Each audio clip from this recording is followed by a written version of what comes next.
Good morning. For this week, the major assignment is The Story of an Hour. That is in your purple packet in your English folder.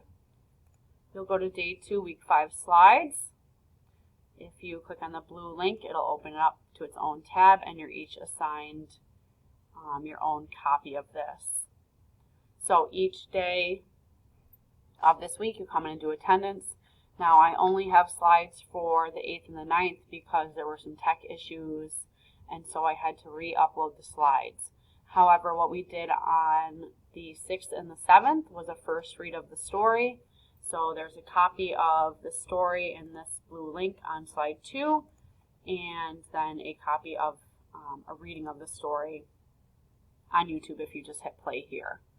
Okay? So either in the purple text, it's the third text in your semester 1 text purple packet, or there's a copy if you like things digitally. Here, you just click on that and it'll open in a new tab. Okay, but I'm going to go back to your slides.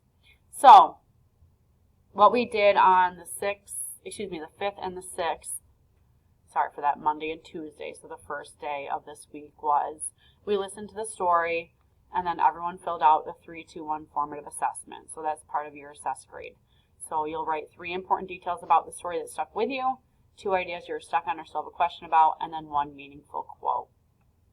And then ultimately we did a whip around discussion. So everyone had to share a detail. I typed those into a document, which I'll be posting next week, that will help you with the second part of, or the second week of these assignments. Okay.